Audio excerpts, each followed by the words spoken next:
All right. Hello, welcome back, or hi. Welcome. So, yeah. As you can see, I'm still like a pretty small channel and everything, but it does not, shouldn't really say anything about my worth in a way.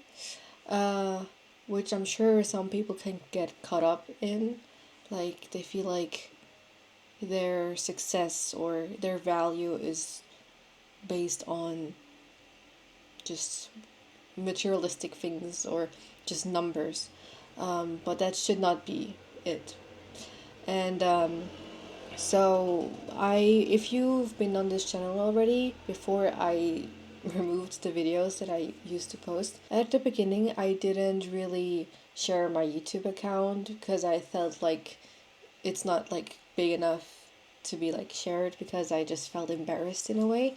But now I'm restarting this and I'm remembering why I'm doing this in the first place. And so once I remembered now why I'm doing things, not only this little side quest, just overall things in my life, why I study, why I work, why I want a specific thing, why I want to pursue some kind of hobby.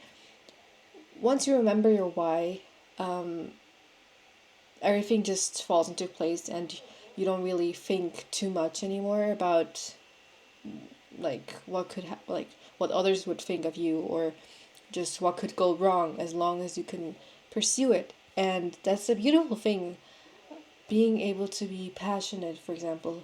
That's also like a really big thing that I think not many people, unfortunately, not many people get to experience or discover in their lives, or just maybe too late. But then again, too late, is it really too late? Now once you regret it, maybe in a way, but as long as you realize it, it's okay. It kind of makes up for it. But it's also okay if it doesn't. If you cannot find like a passion, um, it's just like I feel like a passion would be like a little trick. What do you call that? Mm, like a little cheating hack.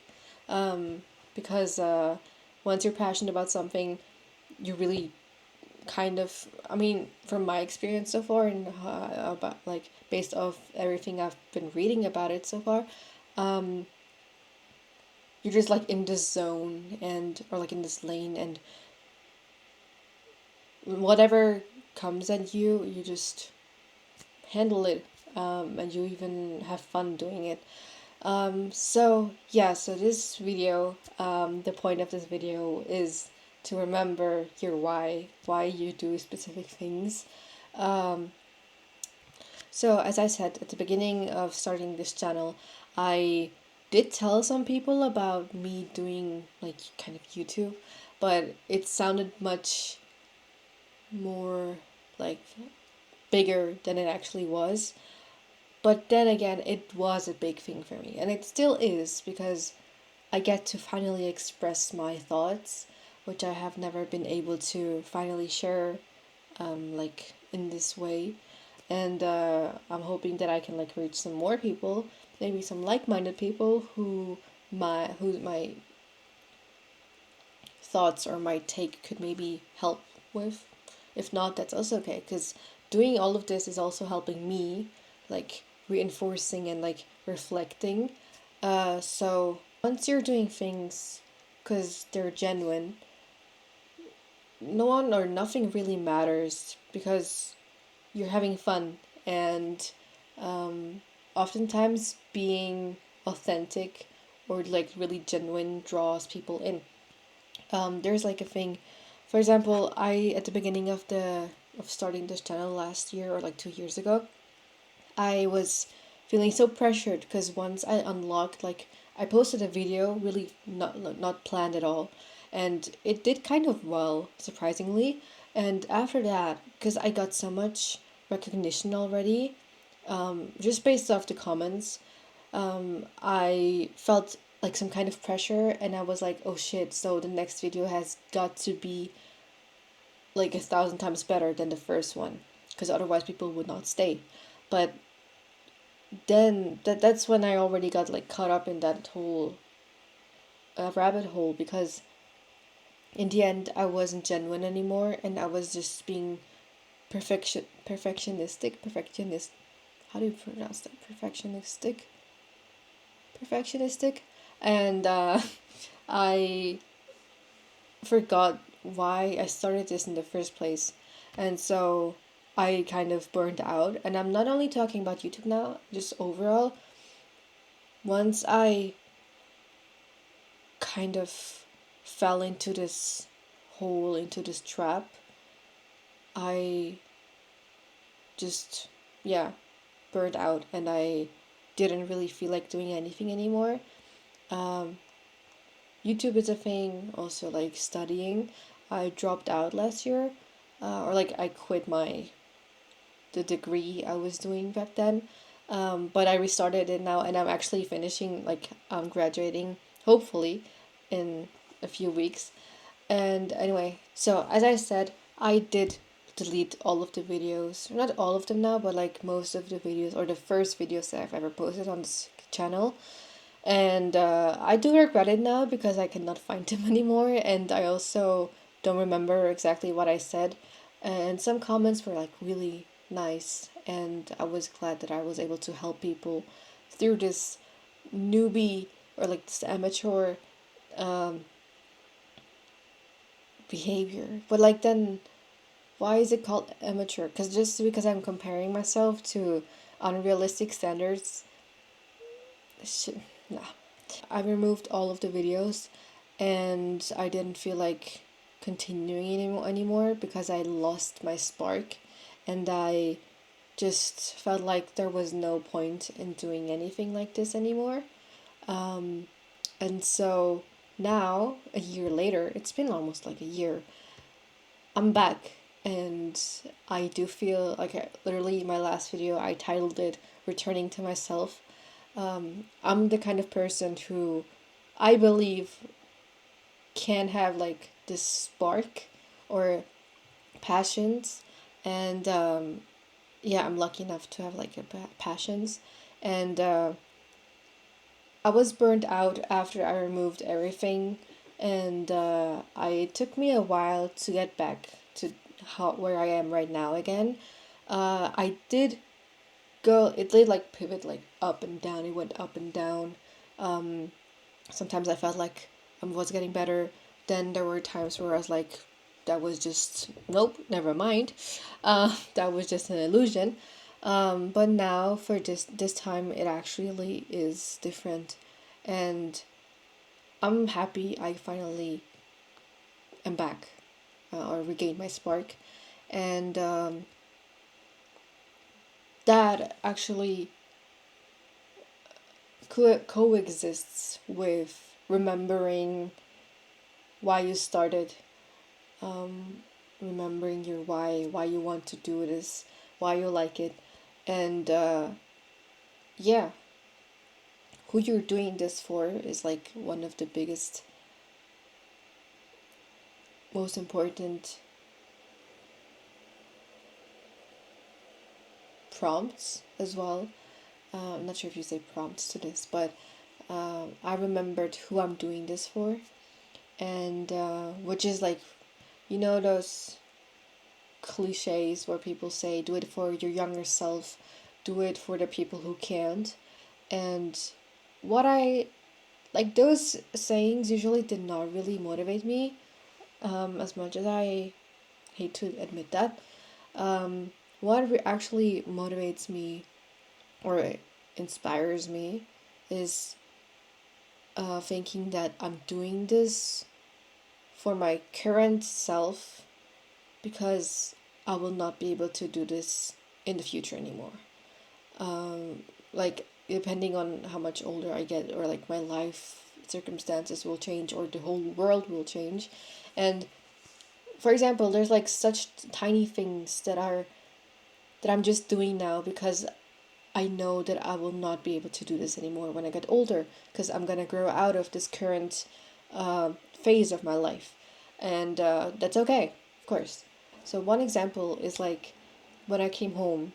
not only today, like yesterday too, I started thinking to myself, just take the stairs because in like, I don't know, 40 years or maybe less or more, you will wish or you will not be able to move the way you can right now. So why not do it? And yeah, I did it, and it felt much lighter. And I love that because I mean, it's scary at the same time sometimes to think about aging. Uh, but it's also motivating. Yeah, so I have some general rules for myself. For example, always take the stairs as much as you can, and or like walk as much as you can, and some other things. But the stairs example is one of the best ones right now. Um, it's mostly about like physical activities. Uh, Sometimes I'm like, I really don't feel like, I don't know, going to the gym or just doing something for my health. But then I remember why I want to do this in the first place. I want to work out because I want to be able to be more flexible when I'm older, or I want to be able to keep a good posture, a healthy posture when I get older. Like all those little things that I'm doing right now are gonna be beneficial for the future. And yeah, that's uh, also an important reminder. Like everything you do right now is for your future and also your current self. But I mean, it's really close. So yeah.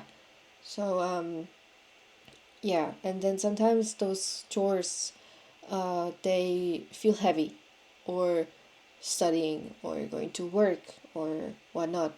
And then I remember, whenever I catch myself in these kind of scenarios again, I tell myself the thought of it is much heavier than the actual thing. And 9 out of 10 times, that saying is actually true.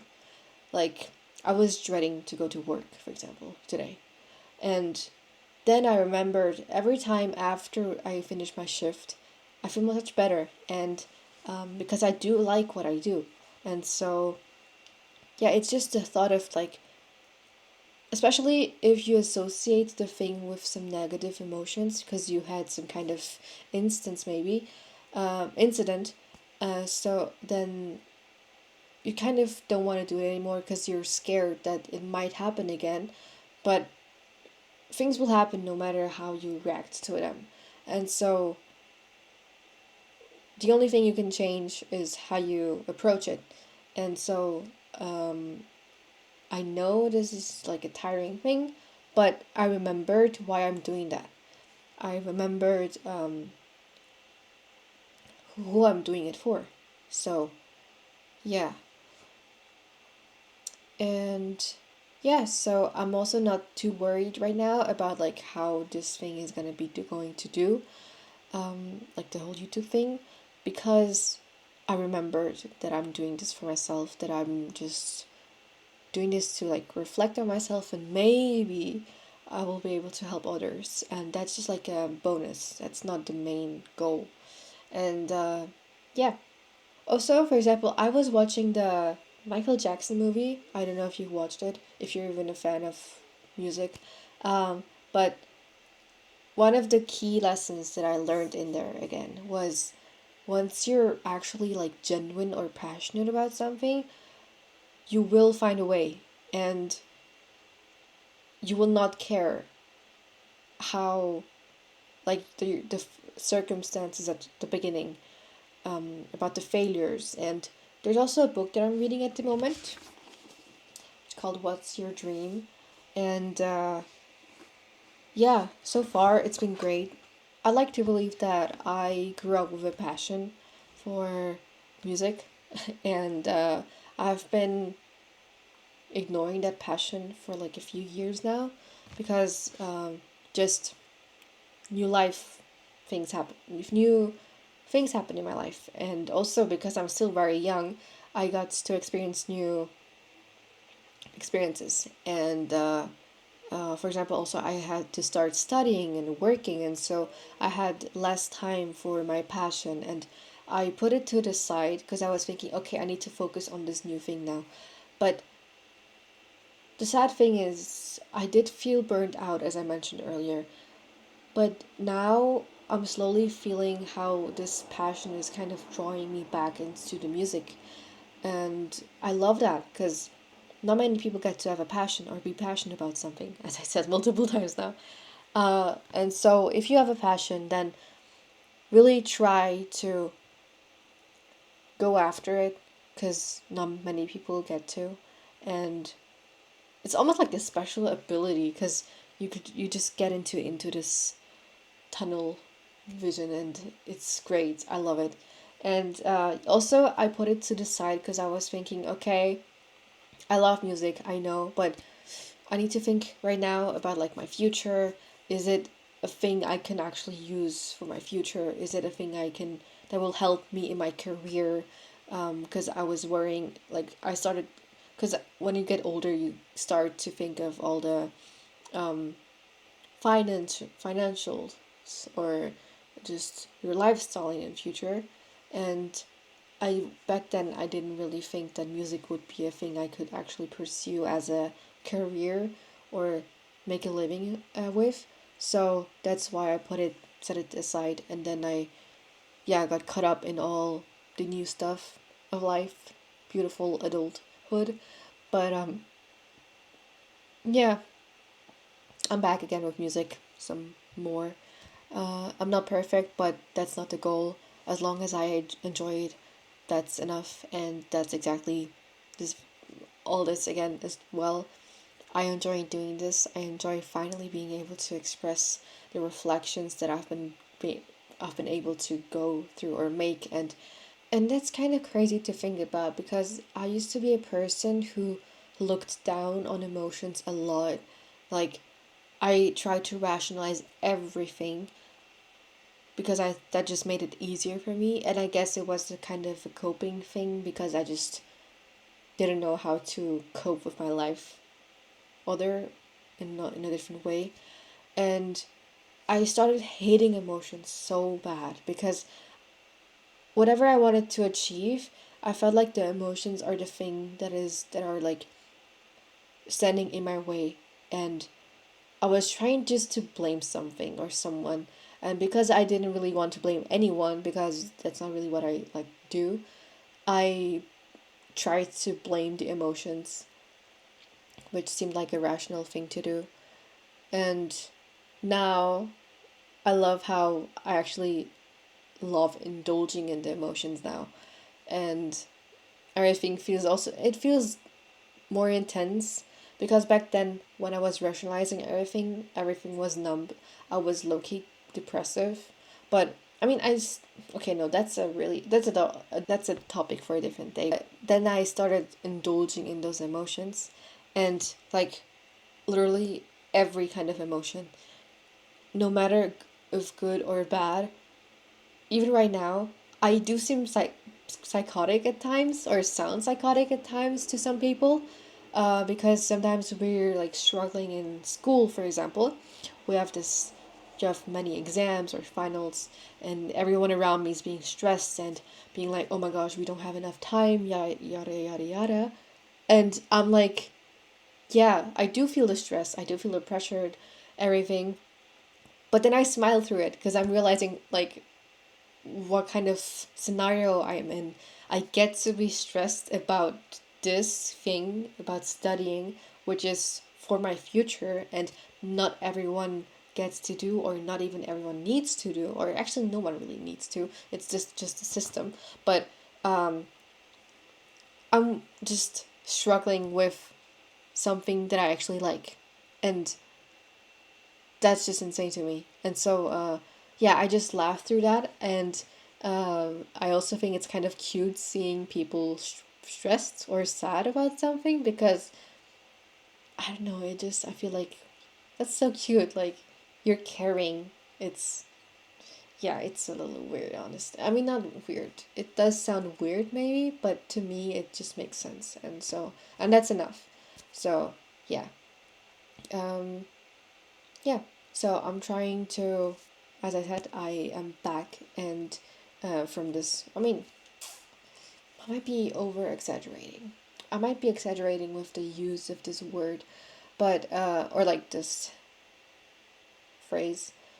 So yeah, I'm slowly entering a new chapter in my life, and this time because I'm comfortable with feeling emotions again, I am trying to embrace every kind of emotion, including uncomfortableness, and I'm trying to embrace silence more as well.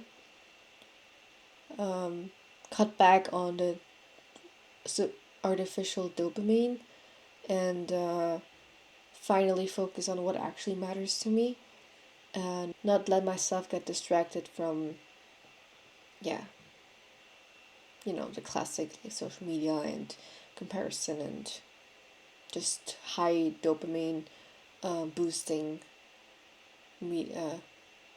sources, means. Yeah.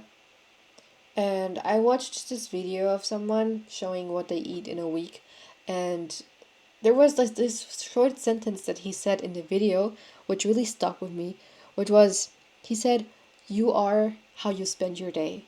And that's making me more intentional with my actions again. And I love being aware and no, intentional with everything in life because, yeah, time is flying. And I mean, it will pass no matter if you whether you do the thing or you don't. But if you already get to do it, then why not just do it? It does sound easier than maybe done, but uh, yeah, it's a good one. Yeah, and also once you remember, or like once you do things for yourself, and you might know some people who are doing following their passions, and they're not even successful from your perspective, but they just seem to be happy and fulfilled enough. And that's exactly the kind of person that I'm trying to be. And I might already be. And yeah, so it all comes down to the genuineness. It's really attractive. No, I mean attractive in a way, like magnetic. And it will eventually also rub off on people, which I have been able to hear about, and I'm really grateful for that. And that's really a nice reassurance that I'm on a good way. For example, a few years ago I started with calisthenics, and I started making it my persona in a way, my personality. That's the thing that I used to struggle with. Whenever I got interested in something, I was just hyper fixated on it, and I wanted to make it my personality, and then yeah, but that's also a topic for a different day. But yeah, so I was able to go to the gym, start doing calisthenics specifically because where I'm from, not many people did calisthenics in a way or even knew about them. And also just overall going to the gym, especially like around my surroundings and my friend groups, and then other people started going now too. So or also skincare or there's a random thing. Um, I always wanted to learn how to Rubik's cube here, and then one time I just took the time to like learn it, and brought it to school, and then one person actually started getting into Rubik's cubes as well. Now that they've seen me with this, and now we both, um, yeah, we both know how to solve one, and that's so cute. So yeah, that was a little longer video. I hope, uh, yeah, I mean, I'm a little contradictional because on the one hand I'm I'm doing this for myself, right? I don't really care how well this is gonna do, if it's gonna help you, But then on the other hand, I'm like, I hope this is gonna help you. Like, girl, decide. But yeah, I mean, obviously, because I'm recording like such a thing, I do have a subconscious desire to like maybe have an impact. So, uh, yeah, if you're still here, thank you so much, for listening to all of this, and I hope you got some kind of insight into how my brain works and how a person can think, and yeah, maybe it will help you in a way or the other or another. And excuse my English thingy, this is also great English practice, recording all of this. And yeah, see you next time maybe, and if not, stay hydrated. Uh, yeah, drink water. It can only benefit you. You will never regret it. And yeah, thank you.